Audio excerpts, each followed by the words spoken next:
Hello guys, Bran here, and welcome to another commentary video. Today we're going to be talking about an idea that has been spread throughout Dead by Daylight for quite some time now, specifically having to do with items, add-ons, offerings, etc.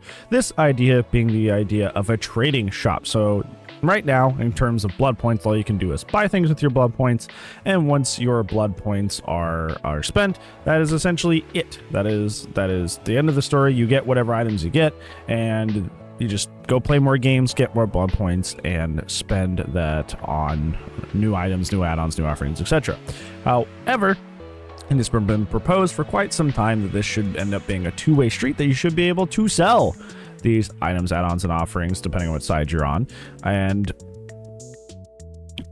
it has been suggested for a while that this could be a two-way street, that not only should we be able to buy things, but we should also be able to sell things, be able to actually return these to the shop in order to get things we want instead. So I kind of want to talk about the reasons that I kind of don't really like this idea, and it mostly has to do with, item balancing and etc. So let's go ahead and get into it. So on the surface, it seems like a very, very humbug sort of thing. It's like, hey, Mr. YouTuber, why would you not want the ability to sell things and have more of the items and add-ons and offerings that you would want? That just seems like you're just hating fun and you're just trying to ruin other people's fun.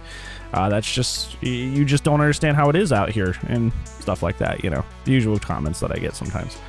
However, I want to direct attention to some of the better items and add-ons that are actually pretty game-changing and pretty game-affecting, especially things like the syringes, very, very good toolboxes with brand new parts, certain iridescent killer offerings. Well, for the most part, a lot of killer iridescents aren't the greatest, but some are very, very good and very, very strong.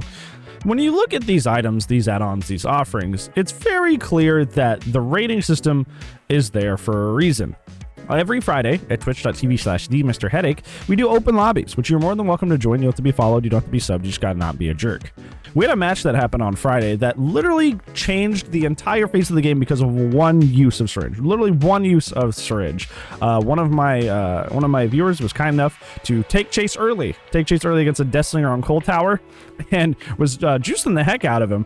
And the chase was starting to get down to a very, very scary moment where it was probably going to end. So the homie popped their syringe, and while the Death Slinger was reeling them in to hit them, to down them, the syringe popped and made them healthy. So when the Death Slinger hit him, he was suddenly healthy again, and the chase went on again, and then ended up being a whole 3 or 4 gen chase just because of one use of syringe.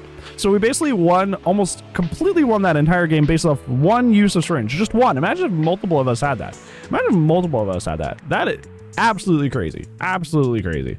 But the point being that is an iridescent add-on, so that is technically the most expensive add-on you can get.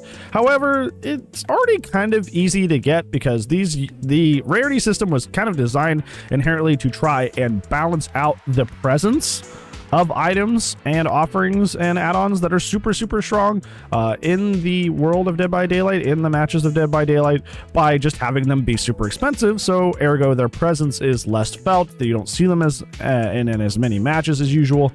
But recently, if you have been playing in recent times, you know that they actually recently adjusted the way we earn blood points and made all of the add-ons, items, and such way, way cheaper.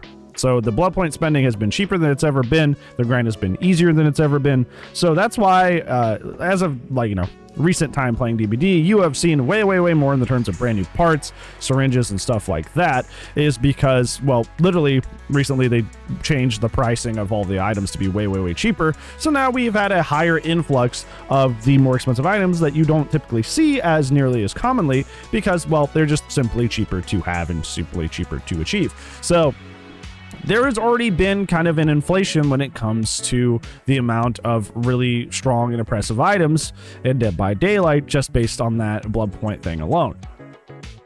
So it makes me kind of very, very hesitant. I think I'm not fully opposed to the idea. I don't think I'm 100% against it, but it makes me extremely hesitant to want to have a shop where we can sell stuff that we don't want and buy stuff that we do want, because that's what's gonna happen. Is we're going to have another huge influx, another huge inflation of really, really powerful items on both sides, because they're just going to sell all the crappy items and only buy up the syringes, the brand new parts and stuff like that. And it's going to make the game even more of a sweat fest than it already is. And hoo boy, especially since this is during the Halloween event, man, people just do not care for this event at all. People are just sweating and sweating and sweating, and it's you know, it's a tale as old as time. This happens at every DBD event, but like, it's just kind of like highlighting how obnoxious and annoying it is when people try in this game, especially when you're trying to do fun side event stuff on the side. So I would definitely not want a higher presence of a very, very strong Eries and items and offerings and stuff like that more in the game, because at least now it's like kind of just a background effect because of the blood point reduction costs for items. But if we introduce a shop where you can sell things and buy stuff back, it's just gonna end up in this situation where like we're just gonna have like braided parts every game, syringes every game, like plagues running double Erie every game, and it's just gonna be nasty. It's just not gonna be a fun time. It's just not gonna be a fun time. It's gonna inadvertently, like, you think it's a nice little quality of life change, but it's gonna inadvertently ruin a ton of our fun in the game, and I do not look forward to that.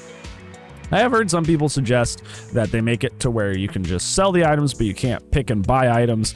But either way, just another massive influx of blood points is kind of going to result in the same thing. It's not going to be as potent because obviously you still have to do the RNG of, do I get those items and offerings? But it's going to have a lesser but similar effect as if you could just pick them yourself. So that doesn't necessarily dissuade me from feeling very nervous about the idea of like an item shop itself. I think that would be a great idea if like the game's like dying, right? Like if like behaviors is like, well, DBD is going to shut down in a year, so, and we're not going to continue development. Yeah, like, screw it, put an item shop in. Like, who cares, right? But like, while the game is still healthy and fine, no, I don't think that's good for the game's health. So yeah, what do you guys feel about the item shop idea? Do you think it's a good idea, or do you think more on my end where it's like, this could potentially make a lot of games way more sweaty? Let me know down in the comments below. But that's gonna be it for today's video, friends. But I do upload daily, and I will see you tomorrow. But if I do not, I will see you when I see you. Goodbye.